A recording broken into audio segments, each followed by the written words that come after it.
Hello வணக்கம் மக்களே, நீங்க பார்த்துட்டு இருக்கிறது boys next door channel. So இந்த சேனல்ல ஆல்ரெடி வரலாறு மறந்த மன்னர்கள்னு சொல்லி ஒரு 2 வாரத்துக்கு முன்னாடி ஒரு புது சீரிஸ் ஒன்று ஆரம்பித்தோம். புதன்கிழமை எபிசோட் போடுவானு.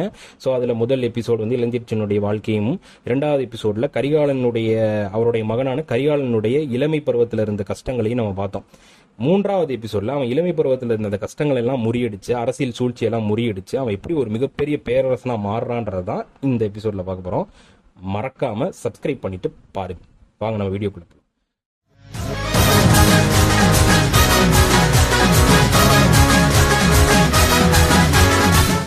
ஒரு சிறுவன் அந்த தீயில இருந்து தப்பிச்சான். லாஸ்டா அவனை வந்து அரண்மனையிலே வச்சு தீயோட எரிக்க முயற்சி பண்ணாங்க இல்லையா சதிகாரர்கள். அதுல இருந்து அவன் வெளியில வந்தவன். அதுல இருந்து வெளியில வந்து அவனை சுத்தி இருந்த அந்த அரசியல் தீயும், அவனை சுற்றி ஏற்றப்பட்ட அந்த கொடூர தீயும் அணையல. அவனை வந்து அழிக்க முயற்சி பண்ணுது. அதுக்காக அவங்க போட்ட திட்டம் தான் ஒரு மிகப்பெரிய போர். அந்த போர் தான் பென்னி போர். இந்த போர்ல அவன் உயிர் மட்டும் இல்ல, அவன் பெயரையும் முடிவு செய்ய போகுது. அவன் தோத்தா அவன் பேர் வரலாற்றுல இருக்கவே இருக்காது. ஆனா அவன் ஜெயிச்சான். ஆமா, அவன் ஜெயிச்சான், வரலாறையும் ஜெயிச்சான். அவன் தான் கரிகால சோழன். பென்னி தமிழகம் காத்திருந்த மிகப்பெரிய போர். கரிகாலன் வளர ஆரம்பிச்சதும் தமிழக அரசர்களுக்கு ஒரு பயம் வந்தது. சோழர்கள் மீண்டும் பெரிய சக்தியா மாறிட போறாங்கன்னு.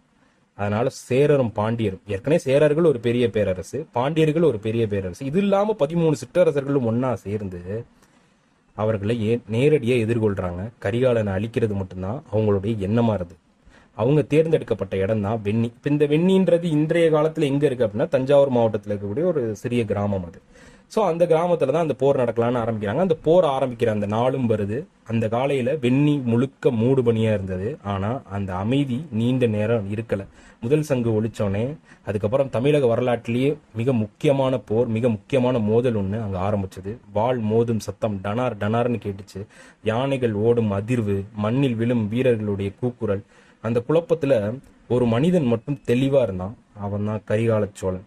அவனுடைய எண்ணம் ரொம்ப தெளிவா இருந்தது. கரிகாலன் பின்னாடி நின்று கட்டளை மட்டும் கொடுக்க போறது இல்ல, நான் முன்னேறி போராட போறேன் அப்படின்னு சொல்லி அவன் முன்னேறி போய் போராடுறான். அவன் ஒவ்வொரு அடியும், அவன் ஒவ்வொரு தாக்குதலும் ஒரு விஷயத்தை நிரூபிச்சது. அவன் சாதாரண மன்னன் இல்ல, அவன் தமிழகத்துடைய தலைச்சிறந்த மன்னனா இருக்க போறான் அப்படின்றதும் சேரர்களுக்கும் பாண்டியர்களுக்கும் புரிஞ்சிருச்சு.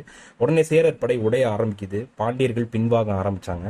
வெண்ணியில ஒரு இளவரசன் இறந்து போனான், ஆனா ஒரு பேரரசன் பிறந்தான். ஆனா அந்த வெற்றி மட்டும் போதுமா? ஒரு போர்ல நடக்கக்கூடிய ஒரு வெற்றி மட்டும் ஒரு அரசனை தீர்மானிச்சிருமா அப்படின்னு கேட்டா கண்டிப்பா கிடையாது.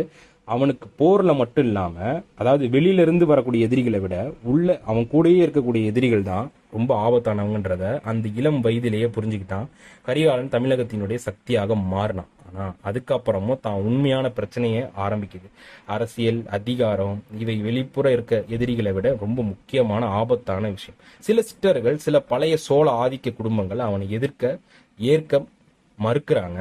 சோ அதனால அவன் என்ன பண்றான், கரிகாலன் புரிஞ்சுக்கிட்டான், ஒரு போர்ல ஜெயிப்பது ஈஸி, ஆனா ஒரு பேரரசை உருவாக்குறதும் கட்டுப்படுத்துவதும் ரொம்ப கடினம். கரிகாலனுடைய இருண்ட அரசியல் அப்படின்னு இந்த சாப்டரை நீங்க ஞாபகம் வச்சுக்கோங்க. அதனால அவன் மெதுவா தமிழகத்தில் இருந்த அதிகாரங்களை தனது கட்டுப்பாட்டுக்குள்ள கொண்டு வந்தான். அவன் எதிரிகளை வெறும் போர்ல மட்டும் ஜெயிக்கல, அரசியல் தந்திரத்தாலையும் வென்றான். சில கூட்டணிகளை உடைச்சான். சில மன்னர்கள் அமைதியாக மறைந்தார்கள். சிலர் கரிகாலனுக்கு கீழே தலை குனிந்தார்கள். அதுக்கப்புறம் சொல்லவா வேணும், ஒரு இப்ப 20 வயசுல இருந்து ஒரு 30 வயசுக்கு வந்துட்டாருன்னு வச்சுக்கோங்களேன். இப்போ அவருடைய வயது பிரயாணத்துக்கு ஏத்த மாதிரியான முகவட்டும் முக கம்பீரமும் வந்துருச்சு. கடந்து வாணிகம் செய்யணும்ன்ற ஒரு ஆசையும் அவருக்கு வந்துருச்சு. ஸோ அதுக்கப்புறம் அவருடைய பேரரசுக்கான எழுச்சி இங்க இருந்து ஆரம்பிக்குது. கடல் வணிக பேரரசு. ஆனா கரிகாலன் வெறும் போராளி மட்டும் இல்லையில, அவர் ஒரு அறிவில் சிறந்த ஒரு மன்னன் இல்லையா? அதனால அவர் என்ன பண்றாரு, சோழ நாட்டுல துறைமுகங்களை அமைக்கிறார். கடல் வணிகத்துடைய மையமாக மாற ஆரம்பிச்சதுதான் இந்த 2 இடம். ஒன்னு காவேரி பூம்பட்டினம், இன்னொரு நாகப்பட்டினம்.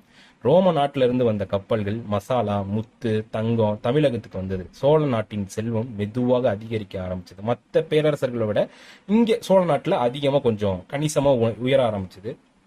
ஒரு புதிய சோழ பேரரச கரிகாலன் ரொம்ப வலுவா கட்டிக்கிட்டு இருந்தாரு. இப்போ கரிகாலன் ஒரு போராளி மட்டும் இல்ல, அரசியல் சக்தி, பொருளாதார சக்தி, கடல் வணிக சக்தி எல்லாமே இருக்கு.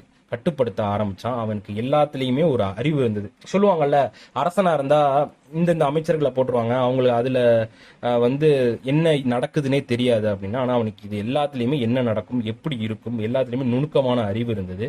தமிழகம் முழுக்க ஒரு பேர் மட்டும்தான் ஒழிச்சுக்கிட்டே இருந்தது, அது கரிகால சோழன். ஆனா இதுல மட்டும் அவன் பெரிய ஆள் ஆயிரல. இது வந்து மத்த எல்லா அரசர்களும் பண்ணதுதான். ஏன் மற்ற அரசர்களை விட கரிகாலன் ஒருபடி மேல இருக்கான் அப்படின்னா, அவன் பண்ணின ஒரு கட்டிடம் இன்ன வரைக்கும் தமிழகத்துடைய மிகச்சிறந்த கட்டிடங்கள்ல, ஏன் தமிழகம் என்ன தமிழகம், உலகம் முழுக்கில் இருக்கக்கூடிய மிகச்சிறந்த கட்டிடம், உலகத்திலேயே மிகவும் பழமையான இன்றும் ஒர்க்கிங்ல இருக்கக்கூடிய ஒரு டேம், அதை கட்டினது கரிகால சோழன் தான். அதை பண்ணது ரொம்ப பெரிய வரலாற்று நிகழ்வா மாறிடுச்சு. 2000 வருடங்கள் கடந்து இன்னும் அந்த அதிசயம் நிக்குது இல்லையா? அதுவே ஒரு பெரிய விஷயம் இல்ல. பல வெளிநாட்டு அறிஞர்கள், வெளிநாட்டு ஆராய்ச்சியாளர்கள்லாம் வந்து அந்த டேமை சுத்தி சுத்தி பாக்குறாங்க, எப்படி கட்டியிருப்பாங்க, எதை வச்சு கட்டியிருப்பாங்க, எப்படி இந்த மெக்கானிசம் ஒர்க் ஆகுது அப்படின்றத புரிஞ்சுக்கிறதுக்கே அவங்களுக்கு ஒரு தனி மூளை வேணும் அப்படின்ற மாதிரி பயங்கரமா கட்டியிருக்காரு. ஸோ அதை பத்தினியும் அவரோட எழுச்சியும் அதுக்கப்புறம் அவருடைய இறப்பை பத்தியும் கடைசி எபிசோட், எண்டிங் எபிசோட் அடுத்த எபிசோட்ல பார்ப்போம்.